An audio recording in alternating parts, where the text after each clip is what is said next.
some of us have lost a little bit of motivation and are now purely exercising just to stay fit. That's me. But others have gone to the opposite extreme and have been upping their training over the last few months. Is that you?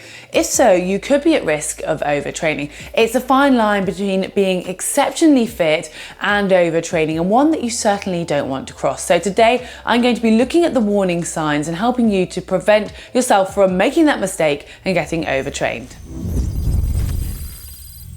Triathletes do have a tendency of being a type A personality. I know that is a large sweeping statement, but of the age groupers and pros I know, the majority of them just want to train and train a bit more. And having a hard work ethic is definitely the way to success, but your body still needs rest as well. And we have discussed the importance of a rest day on the channel in the past, but it isn't always as simple as just having a regular day off training. There can be several factors that can cause overtraining, and it's usually a combination of several of these that can lead to this horrible feeling of fatigue.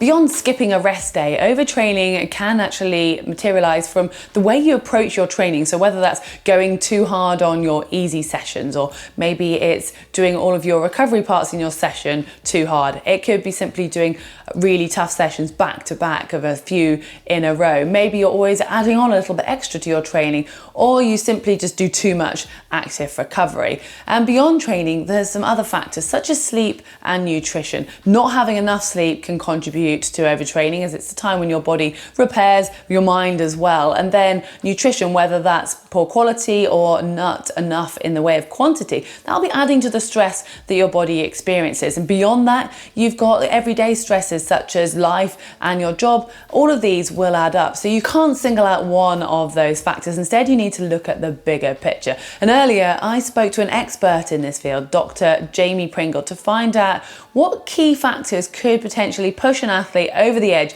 and into a state of overtraining. Yeah, and it's the key question, Heather, of, for us doing normal training, and you've got to knowing what your headroom is to be able to do a bit more and knowing where you're sitting within that.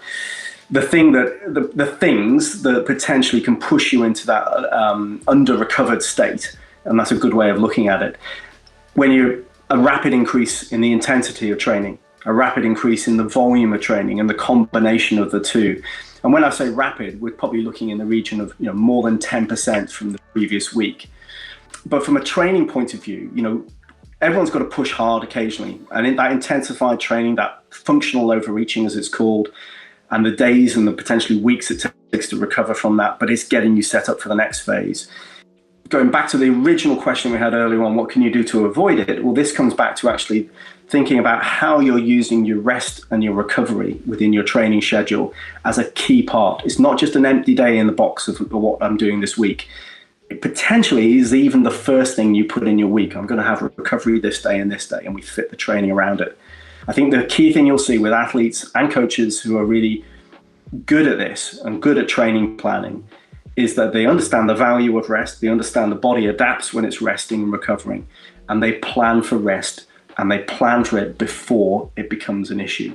And so that's the thing I'd be saying. It's not so much what causes overtraining, it's not the training, it's the rest part of the equation. And I guess the difficult part for someone who does sport as their hobby, that often the rest day from training is the busiest day of the week because they can't actually fit training into that. And I don't know, I know there is no magic answer, but I don't know if you've got any tips or hints that an age grouper could sort of optimize their rests any better. Well, okay, so there's a fundamental thing around training prescription, which I would hold to, and I think a lot of people would, is that when you train hard, and when you train easy, train easy. And the separation of intensities, the separation of stresses is really important, because the counterpoint to that is you have lots of quite hard things going on every day.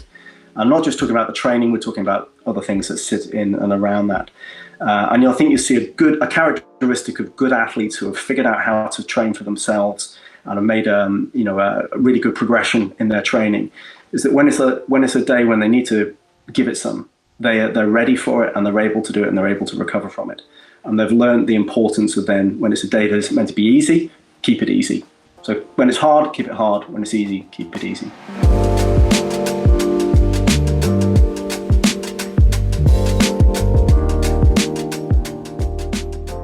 Hopefully by following those tips and a progressive training plan, none of us will fall into that trap of overtraining, but it does still happen. And there's certain signs that will tell you or give you a good indication that you might already be in that state, such as a constant feeling of lethargy or losing your motivation, a general change in your mood, or maybe you're more snappy, maybe it's just sleep, you're not able to sleep well, or you're constantly wanting more sleep.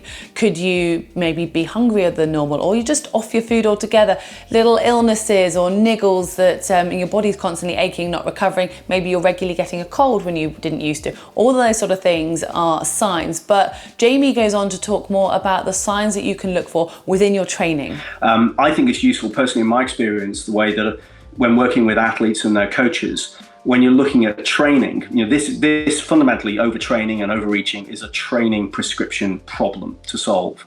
Now, it might become a medical issue when it gets to a certain stage on that continuum.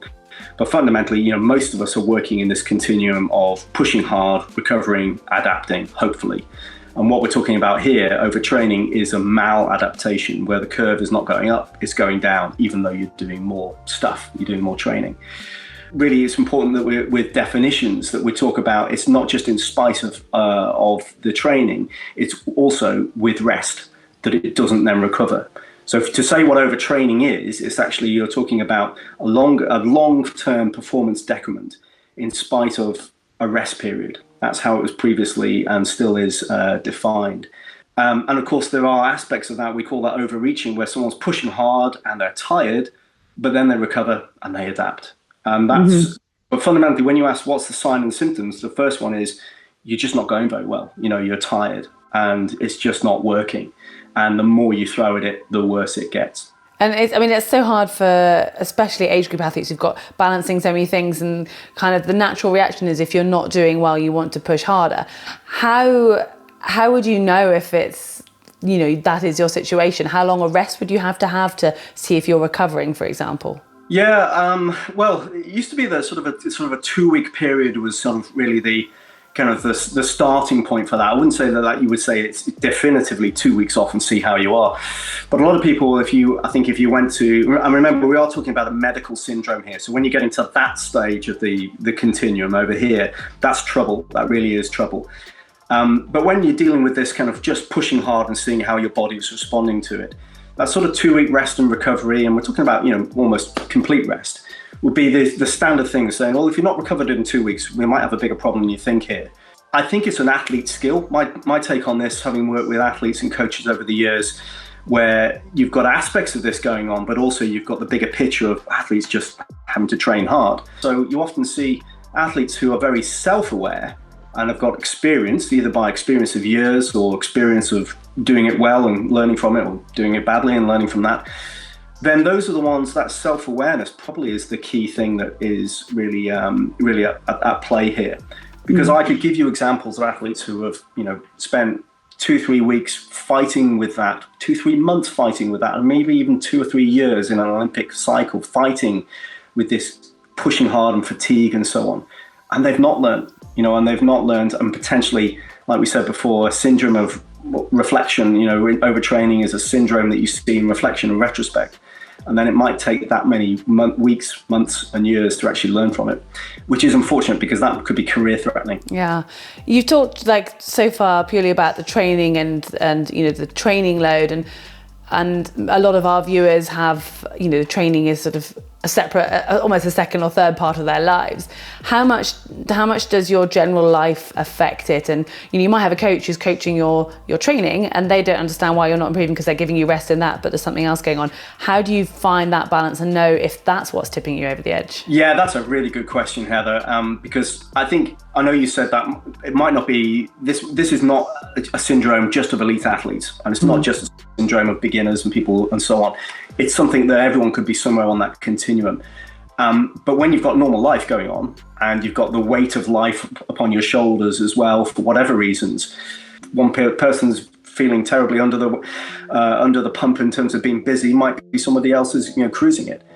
But that individual perception and the individual response to the life load that's going on around them can be very significant, to the point that it can actually be really significant at a chemical level in the body in terms of adaptation in the muscle. The muscle itself And if those things are being suppressed or other things being elevated, bad things elevated, whatever it might be, then they will change how the muscle and the rest of the systems in the body adapt to the same training stimulus.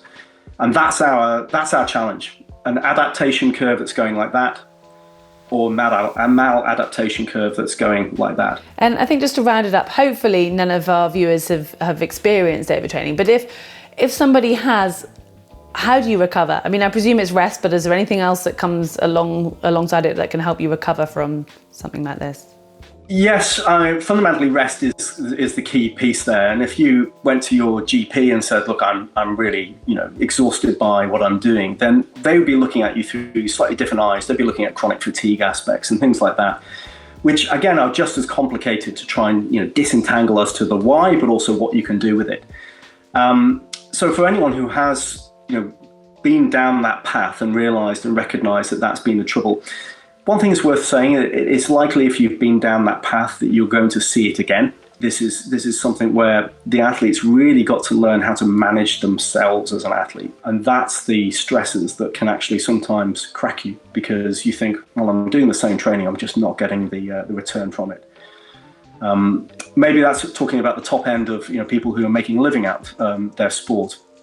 But I think there are parallels there for anybody where it's about managing everything that's around them and how your sport and how your training sits within that bigger picture. It's all self-awareness, and if you can learn from that journey, then you'll be a better athlete, a fitter athlete, and potentially a safer athlete, because these things, the troubles, bits that are around, you'll see them before they come and bite you. Yeah, I think that's the key for triathletes as well, because I think it's very tempting to get into that sort of grey zone all the time. So good piece of advice to finish on. Awesome, thank you. Our bodies are amazing and they need to be listened to and looked after. Overtraining can lead to long-term serious health problems. So please make sure you train sensibly, you build things up, and you remember to look at the bigger picture. Well, hopefully it didn't go too deep today and you've enjoyed this. Give us a like if you have. Remember, you can follow us on our social media channels. You can also subscribe to us here on YouTube.